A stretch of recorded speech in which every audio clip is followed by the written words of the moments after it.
جلسے والوں نے آج کے لیے کوئی ٹاپک، کوئی وشے، کوئی موضوع نہیں دیا ہے، میرے اوپر چھوڑ دیا کہ آپ جو موضوع سمجھیں مناسب اس پر گفتگو کریں۔ اور مجھے اس وقت جو سب سے اہم ٹاپک اور سب سے اہم عنوان جس پر اس وقت ہم سب کو غور کرنے کی ضرورت ہے، ملک کے حالات کو سامنے رکھ کر کے اگر کوئی موضوع ہمیں سمجھ میں آتا ہے تو وہ یہ ہے کہ اللہ کی مدد کب آئے گی۔ ہم اور آپ دیکھ رہے ہیں کہ ہماری مساجد کا معاملہ کہاں تک پہنچ چکا ہے۔ اب صرف 3 مسجدوں کی بات نہیں رہ گئی، اب اسلام دشمن طاقتوں کی نگاہیں اس ملک کی ہزاروں مسجدوں کی طرف ہے، اور انہیں ایک بہت اچھی نظیر مل چکی ہے، ایک بہت اچھی مثال مل چکی ہے۔ ان کی ہمت اور حوصلے بہت بلند ہیں، اور آنے والا وقت ہمارے لیے بڑا چیلنجنگ ہے میرے بھائیو۔ پھر ہم یہ بھی دیکھ رہے ہیں کہ آج ملک میں 2 طریقے کے قانون چل رہے ہیں۔ ایک جرم ایک کمیونٹی کا انسان کرتا ہے، اس کے اوپر بہت ہلکا کیس ہوتا ہے، پولیس اور پرشاسن اس کو لے کر کے بہت زیادہ ٹائٹ نہیں ہوتا۔ وہی جرم اور وہی کام اگر دوسری کمیونٹی کا کوئی انسان کرتا ہے، اور میں کھل کے کہوں اگر وہی کام مسلمان اگر کرتا ہے تو بہت بڑا اپرادھ بن جاتا ہے۔ اور اب تو حالات یہ ہیں کہ شاید دنیا کی تاریخ میں کبھی ایسا انصاف نہیں دیکھا گیا ہوگا کہ جرم کوئی کرے اور اس کی سزا اس کے پورے گھر والوں کو دے دی جائے، اس کے چھوٹے چھوٹے بچوں کو بے گھر کر دیا جائے، اس کے گھر کی عورتوں کو بے گھر کر دیا جائے۔ جس گھر اور مکان کو بنانے میں انسان کا خون پسینہ صرف ہوتا ہے، انسان کی گاڑی کمائی خرچ ہوتی ہے، پل بھر میں اس گھر کو میرے بھائیوں ویران کر دیا جاتا ہے اور چٹیل میدان کر دیا جاتا ہے۔ انصاف کا یہ نمونہ اس وقت اپنے ملک میں ہم دیکھ رہے ہیں۔ یہ ملک میرے بھائیوں ہمارا ہے، اور کسی شاعر نے بڑی سچی بات کہی تھی، ہم خون کی قسطیں تو کئی دے چکے، لیکن اے عرض وطن قرض تیرا اب بھی ادا نہیں ہوتا۔ اے عرض وطن اب بھی تیرا قرض ادا نہیں ہو رہا ہے۔ ہم خون کی بہت ساری قسطیں تیرے اوپر نچھاور کر چکے ہیں، بہت سارے ہمارے، کوئی بریگیڈیئر عثمان تھا، کوئی کیپٹن عبدالحمید تھا، اور کوئی کتنے ہمارے مسلمانوں کے نوجوان سرحدوں پر جنہوں نے اپنی جانیں گنوا دی اس ملک کی حفاظت کے لیے۔ اور آج اس ملک میں اس مسلمان سے یہ کہا جائے کہ یہ ملک تیرا نہیں ہے، اس ملک میں تیرا کوئی کام نہیں ہے، تو اذان نہیں دے سکتا، تو نماز نہیں پڑھ سکتا، تو اپنے دین اور ایمان پر قائم نہیں رہ سکتا، یہ سوال آج اس مسلمان سے کیا جا رہا ہے۔ میرے بھائیوں، بڑی نازک گھڑی ہے۔ ذرا تاریخ کے پنے الٹو، 1400 سال پہلے چلو، ابھی محمد الرسول اللہ عرب کی دھرتی پر نہیں آئے ہیں، ابھی اللہ کے آخری نبی دنیا میں ان کا جنم نہیں ہوا ہے۔ آپ کے جنم سے 40 یا 50 دن پہلے کا واقعہ ہے۔ یمن کا ایک بادشاہ ہے، اس کا نام ابرہہ ہے۔ اس کو معلوم ہوا کہ عرب کی دھرتی پر خانہ کعبہ نام کی ایک بلڈنگ ہے، ایک عمارت ہے، اور اس خانہ کعبہ کا طواف لوگ کرتے ہیں، لوگ حج کرتے ہیں، لوگ عمرہ کرتے ہیں۔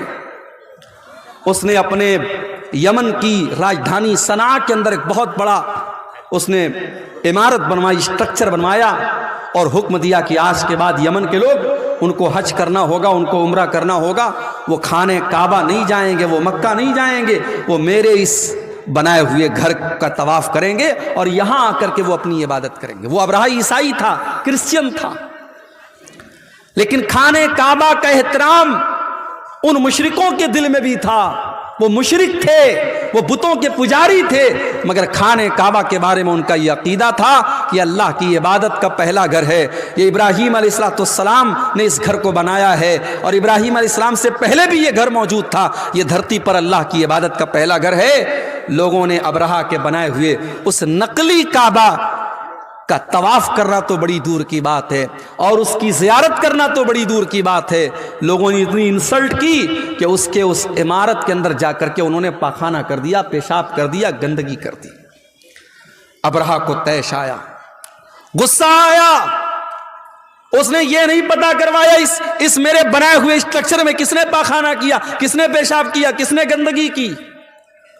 اس نے کہا کہ اب میں خانہ کعبہ کو ہی مٹا ڈالوں گا، نہ رہے گا بانس نہ بجے گی بانسری۔ اس نے بہت بڑا لشکر تیار کیا، اور شاید دنیا کے اتہاس کا اور دنیا کی تاریخ کا یہ پہلا لشکر تھا جس لشکر میں ہاتھیوں کو استعمال کیا گیا۔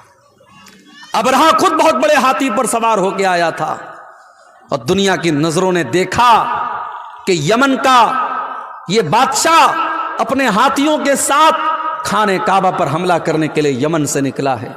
اور جب مکہ کی سرحدوں میں داخل ہوا، اس کے سپاہیوں نے کچھ اونٹوں کو پکڑ لیا، کچھ اونٹ تھے وہاں پر، ان اونٹوں کو پکڑ لیا اور ان اونٹوں کو اپنا بنا لیا۔ وہ اونٹ کس کے تھے؟ وہ اللہ کے رسول کے دادا عبد المطلب کے اونٹ تھے۔ عبد المطلب کو پتا چلا ابرہہ کے سپاہیوں نے میرے اونٹوں کو پکڑ لیا ہے۔ عبد المطلب آتے ہیں اور ابرہہ سے کہتے ہیں، ابرہہ میرے اونٹ مجھے واپس کر دو۔ ابرہہ کو معلوم تھا عبد المطلب خانہ کعبہ کے متولی ہیں، خانہ کعبہ کی چابی ان کے پاس رہتی ہے۔ اے عبد المطلب، میں تو تمہیں بہت نیک انسان، بہت اچھا انسان سمجھتا تھا، تم تو بہت میرے معیار سے بہت کمتر نکلے۔ اے عبد المطلب، تمہیں معلوم ہے میں یمن سے چل کر کے تمہارے خانہ کعبہ کو گرانے آیا ہوں، جس خانہ کعبہ کو تم اللہ کا گھر مانتے ہو، جس خانہ کعبہ کا تم اتنا احترام کرتے ہو کہ تم اس کا طواف کرتے ہو اور حج اور عمرہ کرتے ہو۔ اے عبد المطلب، اس خانہ کعبہ کی تم کو کوئی چنتا نہیں ہے، اور تم اپنے اونٹوں کو میرے پاس لینے کے لیے آئے ہو۔ اس کا مطلب یہ ہوا کہ تمہیں اپنے اونٹوں سے زیادہ پیار ہے، تمہیں خانہ کعبہ سے کوئی پیار نہیں ہے۔ اب ذرا جواب سننا عبد المطلب کا۔ عبد المطلب مسلمان نہیں تھے، اسی اپنے خاندان کے مذہب پر تھے، اپنے باپ دادا کے مذہب پر تھے، بت پرستی والے مذہب پر تھے، اسلام پر نہیں تھے وہ۔ لیکن انہوں نے جو جواب دیا ہے وہ جواب بڑا معقول جواب تھا۔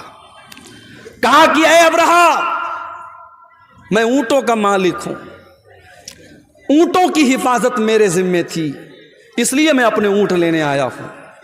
جہاں تک خانہ کعبہ کی بات ہے، ان لہو ربن یحمیہ، اس خانہ کعبہ کا ایک پروردگار ہے، ایک رب ہے، وہ اپنے گھر کی حفاظت کرنا جانتا ہے، مجھے اس کی چنتا کرنے کی ضرورت نہیں ہے۔ اور پھر چشم فلک نے وہ منظر بھی دیکھا، ابرہہ اپنے ہاتھیوں سے جب اشارہ کرتا ہے، ہاتھی شام کیا رخ کرنے کے لیے تیار ہے، ہاتھی جو ہے یمن کی طرف واپس جانے کے لیے تیار ہے، ہاتھی تینوں ڈائریکشن میں جانے کے لیے تیار ہے، مگر ہاتھی کو جب یہ کہا جاتا ہے تو خانہ کعبہ کی طرف چل، ہاتھی 1 انچ چلنے کے لیے تیار نہیں ہے، 1 انچ ہاتھی آگے بڑھنے کو تیار نہیں ہے۔ اس کے بعد دنیا کی نظروں نے یہ دیکھا، ہاتھیوں پر آئے ہوئے اس لشکر کا خاتمہ کرنے کے لیے اللہ تعالیٰ نے بارود نہیں برسایا، اللہ تعالیٰ نے توپ کے گولے نہیں برسائے، اللہ تعالیٰ نے فرشتوں کی فوج کو نہیں بھیجا، بلکہ اللہ نے کیسے اپنا عذاب نازل فرمایا، الم تر کیف فعل ربک باصحاب الفیل۔ اے نبی، کیا آپ نے دیکھا کہ اللہ تعالیٰ نے ہاتھی والوں کے ساتھ کیا کیا؟ الم یجعل کیدہم فی تضلیل۔ اے نبی، وہ تو بہت بڑی بڑی چالیں اور بہت بڑی بڑی پلاننگ بنا کر کے آئے تھے، اللہ نے ان کی ساری پلاننگ کو ناکام کر دیا۔ وَأَرْسَلَ عَلَيْهِمْ طَيْرًا أَبَابِيلَ، اور اللہ تعالیٰ نے ان کے اوپر چڑیوں کا جھنڈ بھیج دیا، چھوٹی چھوٹی چڑیاں ان کے اوپر بھیج دی، تَرْمِيهِمْ بِحِجَارَةٍ، جو اپنے چونچ میں اور اپنے پنجوں میں